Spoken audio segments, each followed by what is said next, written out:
Hello guys, magandang hapon. Welcome back sa ating vlog, The Lindsay's Vlog. So, welcome back din sa aming yard. Sa aming bahay. Okay, charot.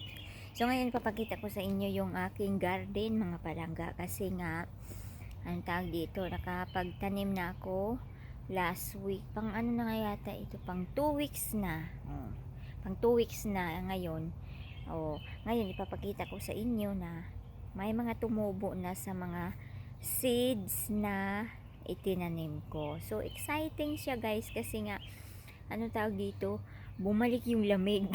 Medyo bumalik yung lamig, tapos yung iba kong tinanim ay medyo naapektuhan sa lamig. Pero mayroon pa namang iba na ano talaga, yung bang na nakasurvive pa rin. So ayan, ipapakita ko sa inyo guys kung ano-ano yung mga tinanim ko kasi nga napaka-exciting. Nakikita tong aming yard guys. So ayan, may mga ano na, green na yung mga puno, no? So ayan yung deck ko, tapos ko nang pininturahan yung aking deck. So ito yung tambayan namin sa taas, no? Naka-sit up na rin yung tambayan namin na upuan, at saka hindi nyo pa nakita yan. So ayan, green na yung grass, nalinis ko na rin. So kakakat ko lang ng grass, pero ayan, tingnan nyo naman, tumubo na naman. So dito tayo magsimula guys. So ito ay nilagyan ko ng design. Ito yung ito yung garden ko, no? Nilagyan ko ng design, nilagyan ko ng rock. Tingnan niyo naman yan. Ang ganda. Hanggang doon. So ang cute na niya. Tapos bulaklak lang yung nilagay ko, flowers na nakalimutan ko yung pangalan niyan, pero ang ganda niyan pag lumago siya ng lumago. So ayan. So ito na yung mga tanim ko guys, no? So ito yung eggplants. So tingnan niyo naman, apektuhan yan sa lamig. Ayan naapektuhan sa lamig, nag-yellow talaga siya guys. Ayan. Tingnan niyo naman guys. So ayan. Ano lang siya, yung apat lang siya kasi may pinatubo pa akong guys. Tapos tingnan niyo yung kamatis ko guys. So nag-yellow talaga siya. Na siya sa lamig. Pero nag-ano naman siya, bumalik naman siya sa pag-green yung taas niya. Ito lang yung naapektuhan.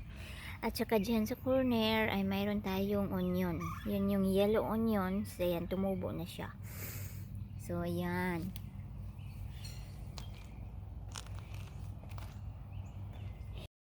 Tapos more onion pa guys dito.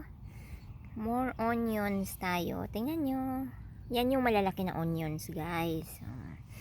Diba? Tapos ito yung aking green beans. Hopefully sila, no, makasurvive. Kaya tingnan nyo naman guys, naiba yung kulay talaga niya dahil nga sa lamig. So hopefully makasurvive sila. Kasi ang dami pa naman, masasayang lang. Tapos ang tawag dito, mag-start na naman ako sa pagtanim. Ang hirap so ayan. Ang ginawa kong bahay-bahay guys, no, nagagapangan ng aking mga tanim dyan. Tapos itong itong mga palangga ay ito yung green peas. Lumalaki na sila.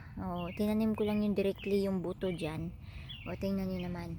Dinamihan ko na sila palangga kasi nga tawag dito, gagapang naman sila hindi naman sa yan So dinamihan ko na siya sa pagtanim. Ayan naman na ito, mayroon tayong green onion. Ito yung green onion ko, malalaki na sila. Tapos dito mga palangga, ito lang naman na nawala na yung iba. Alugbati. Ito nagtanim ako ng alugbati mga palangga. Dry yung kailangan kong yan, diligan, pero mukhang uulan Ayan, alugbati yan mga palangga, yung maliliit pa. Yan, alugbati siya, tinanim ko. May blackberry tayo. Ayan, ang ng blackberry ko, ang ganda. Tapos yan, yung grapes ko. Dito yung grapes ko. ito yon, gagapang na to dito sa ano, talaga gagawan ko to ng paraan na magagapangan niya. Ang taba niya oh. Tapos may strawberry tayo dito guys na bumalik. Tinanim ko to last year, tatlo sila guys. Tapos ayan oh, may bunga na siya guys. Tinanim ko to last year, isa lang yung bumalik. Sa area na to guys, mayroon tayong bell pepper, yan sa corner. Tapos mayroon tayong yung sili, yun yung mahaba na ano, maanghang, yung maanghang. Tapos ito guys, oh, kilala nyo ba yan? Ang ganda, diba? Yan yung peanuts. Oh, nagtry ako magtanim ng peanuts this year. Titingnan natin kung ano ba sila, yung bang magpo-produce ng peanut. Nagtanim nga ng peanuts. So yan, ibang iba na talaga to guys kaysa dati. Pinaganda ko yan, yung mga green doon na mahahaba doon sa corner, yan yung mga bulaklak ko na bumabalik sila every year. Ayan, so ibang iba na ngayon, no? Malapit na rin natin ilagay yung swimming pool dyan sa gitna na yan. So, mga palangga, ito yung mga tinanim kong mga bulaklak. Yan, nagtumubo na sila. Bulaklak yan. Ito, bulaklak yan. So, pandagdag doon sa itatanim ko. Puro ito mga palangga, ang dami oh. Bok choy, ito yung parang malalaking ano ba ang tawag doon? Pichay. Bok choy ang tawag dyan bok choy. Yan yung bok choy. Tapos ito, more eggplants. So nagpatubo ako kasi kung sakaling makuan to sa yung malalaki na doon sa malamig, at least may pahabol ako, no? Tapos ito mga palangga, saksakan ng dami na naitanim ko pala. Tingnan nyo naman, ito yung cabbage. Hindi ko alam kung saan ko ito ipapas pangtanim mga palangga. Sabagay may mga ano naman ako dito, makapagtanim lang ako nito ng mga 5, ipapaso lang natin. Tapos nagtry ako nito mga palangga. Ito yung ano ano ba yun? Squash. Hopefully tumubo siya ba. Hopefully magkaano tayo squash, pero hindi ko alam kung saan ko itatanim yan. Pero gagawan ko ng paraan para magka-squash ako, no? Kalabasa, ayun ang tawag. So yan mga palangga, ayan muna ang ating maipapakita sa inyo na mga tanim ko na mga tumubo na.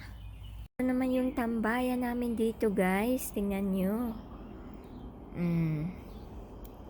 So dito kami nagtatambay kapag hapon na. So ayan, doon yung garden. So makikita nyo talaga na iba na ang itsura kasi iniba ko talaga yung garden. So yan yung tambayan namin dito.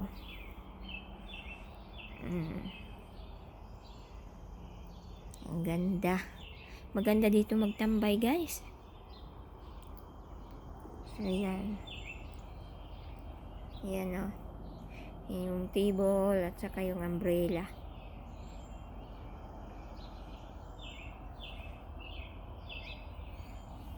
So yan, tapos na yan, napinturahan na, okay na lahat, kaya pwede na mag-relax.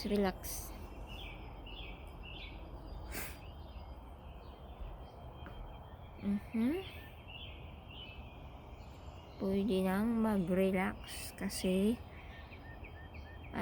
complete na.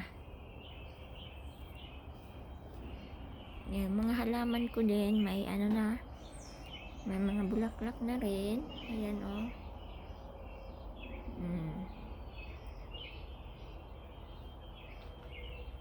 So nilagyan ko din siya ng ilaw sa paligid para para pag magtambay kami dito sa gabi, mayroon siyang ilaw.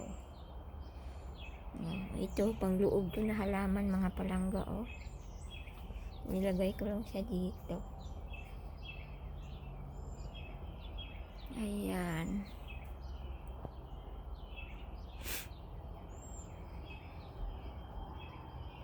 Hmm?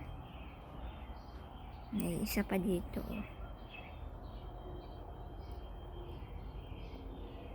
Thank you guys for watching. Ayan.